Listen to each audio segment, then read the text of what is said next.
Hello again, guys!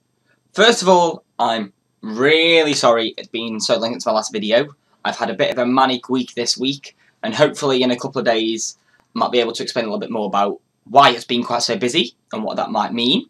But for now, sorry, I'm really sorry, and I've got a whole bumper load of videos I want to do the next couple of days and really upload a load this week to try and make up for it, so please don't hate me. So what I'm going to do today is my belated January wrap-up and February to be read. I had a really good month in January, a really good selection of books. I managed to get through all 6 that I'd set for myself, and for the most part, actually, no, I enjoyed every single one of them, so that's always a good sign. Without further ado, let's get going, and I'll tell you a little bit more about what I read and what I thought. So I'm going to go through the books in the order in which I read them. So one book which I read this month, and I've already done a review for and talked about endlessly on this channel, is Atul Gawande's Being Mortal.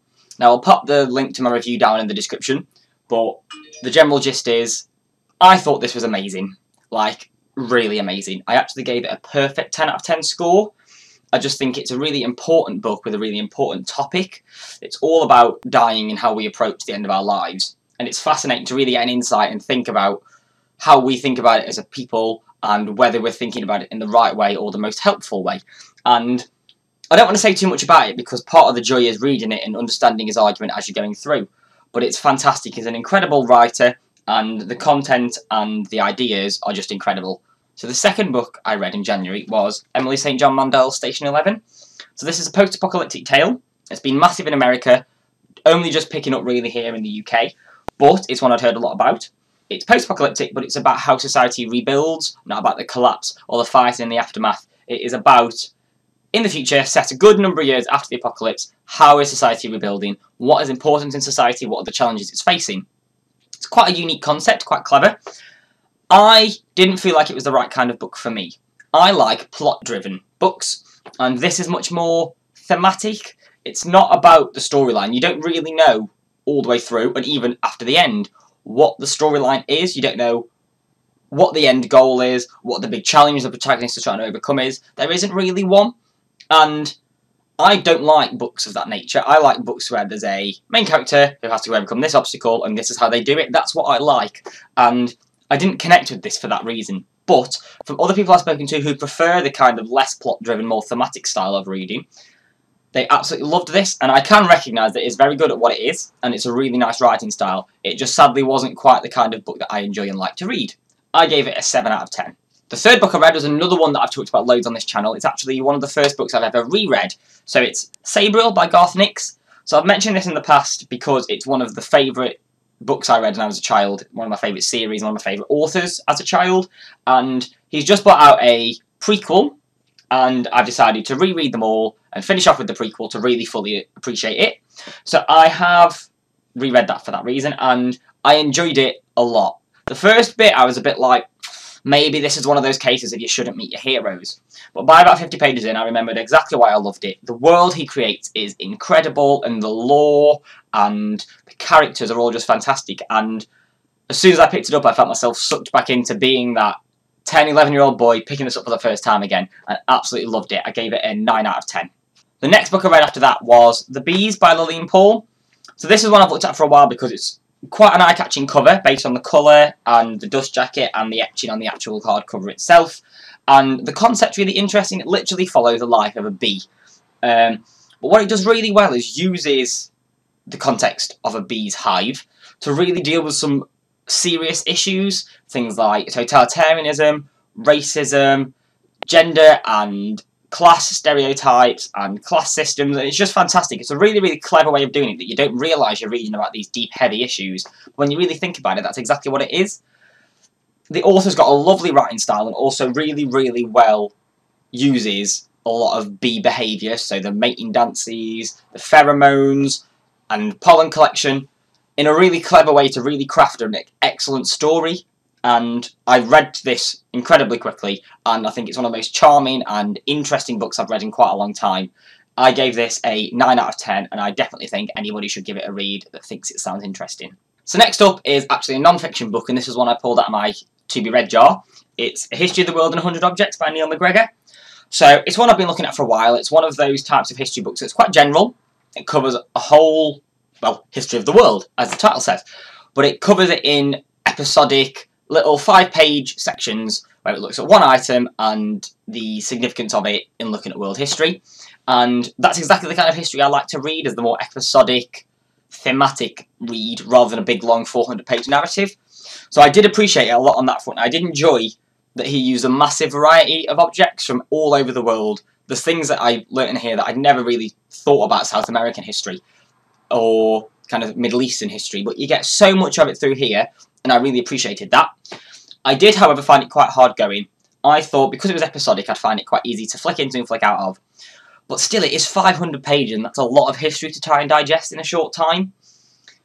I do think if I'd read this in a slower time frame, if I'd said maybe read a couple of little chapters a night, I'd appreciate it a lot more. But because I was reading it a little bit quicker, and because I was trying to get it done for this, I think I lost some of the point of it, if that makes sense. I gave this a 7.5 out of 10, but I do think if I read it again, I'd read it in a slightly different manner and probably enjoy it a little bit more that way. So the last book that I read in January is actually a book proof that you can't tell what it is from the cover. It's Second Life by S.J. Watson. So it's a psychological thriller, similar in style to Gone Girl, Before I Go to Sleep, the author's previous work, and any of those kinds of psychological, mind-twister style books. And I really enjoyed it in the end. The first 200 pages were really, really, really hard going. I wasn't into the characters, I didn't like any of them, none of them at all. I didn't have any connection to it, and I didn't want to pick it up and carry on reading. Persevere, it gets a lot better. The last half of the book I absolutely devoured. It suddenly changes gears, and all the plot threads come together. The twists and turns are endless, and I loved the second half. I actually stayed up till 4:30 in the morning to finish this because I got so into it. The ending is one of the most frustrating endings I've ever read in a book, but I'm not going to let it tar the actual journey too much, because just for the second half of the book, it definitely deserves a good rating, and I gave this an 8 out of 10. So that brings me on to my to-be reads for February. It's quite a mixed bag so far this month, and I'm looking forward to reading some of the books. There's some in here that I've been looking forward to reading for quite a few weeks and months now. So one of the books I'm reading in February that I'm actually already partway through is Francesca Haig's The Fire Sermon. So I've talked about this quite a few times on my channel in the past. It's an author that I got to meet firsthand through my job and talk to, and the book sounds really, really interesting. It's a post-apocalyptic dystopia set about 400 years after nuclear apocalypse has basically destroyed most of humanity. Humans that are left found that whenever they had kids, they were twins, with an alpha who was perfect and an omega who was in some way disfigured by the radiation from the blast. The twins were also irrevocably linked, that if one died, the other died, if one was ill, the other got ill, etc. It brings together some really, really clever concepts, and the intricacies of the plot and the intricacies of the way that the links between the twins affect the overall story so far has been fascinating. It's one I've really looked forward to. The concept's a bit interesting, and it's the first dystopian novel that I've wanted to read for a while. So that's a really good one that I think is going to be really big when it comes out, and I am really enjoying and looking forward to finishing. Second book I'm going to read is actually a sequel. So this is a sequel to Red Rising by Pierce Brown, which is one of my favourite books of last year, and one that I know quite a lot of people on BookTube are really enjoying at the minute. And the sequel's called Golden Sun. This is a proof copy, it's just been released as a hardback.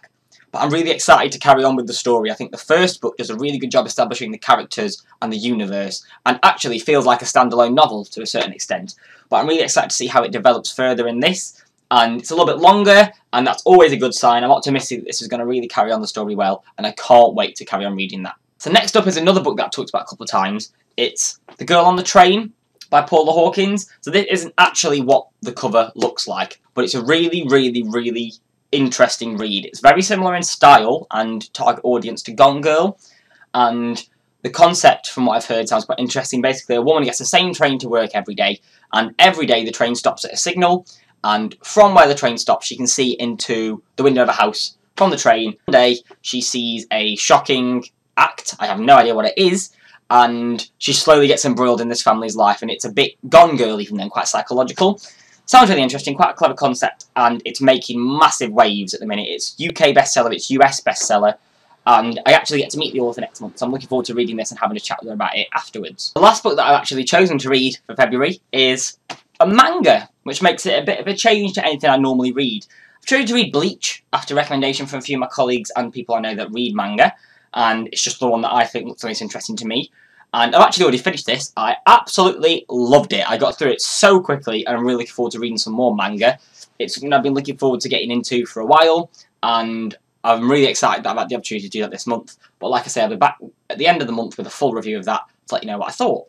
Now, I'm pretty confident I can read more than 4 books in a month, so it's time to go back to the To Be Read jar. So for any of you that don't know, this is basically a collection of all the books I've had on my shelf or been wanting to buy for a while and never got round to. And every month I'm going to pull out 1 or 2 names and add those to my To Be Read for the month. So let's see what I get for this month. There's some stuff in here I really don't want to read at the minute, so I'm intrigued to see how this will go.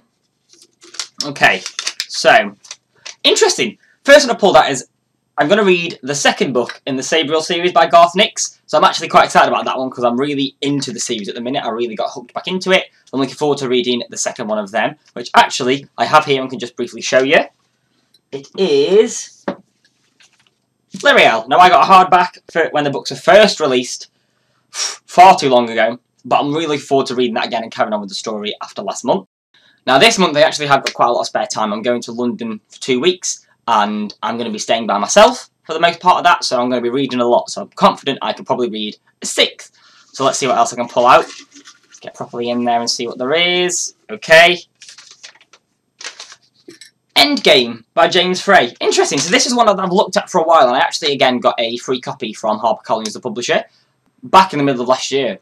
And I've been really intrigued about this because I think it combines some social media aspects and some social media competitions. There's like a puzzle to solve, and if you solve it, you win stuff. So I always like that. Again, I've actually got that here. Somewhere. I can see it, but I don't know where. There it is. Looks like that. Again, it's a hardback. This is another proof copy I got. But it's a teen young adult style book. I don't really know much about the plot. But I'm looking forward to reading that and seeing what it's like. So there we have it. That's my January wrap-up and February To Be Read. I've got a really good pile of books there I'm looking forward to really getting into. I'll be back soon. I'm going to start up the Top 5 Wednesdays again. I'm really sorry for missing last week. It was the worst day to try and get it up. I'm also going to be doing quite a few reviews in the coming days. I want to review the Bees, at least. And I may also do a review for the S.J. Watson to go fully into detail about what I liked and didn't like.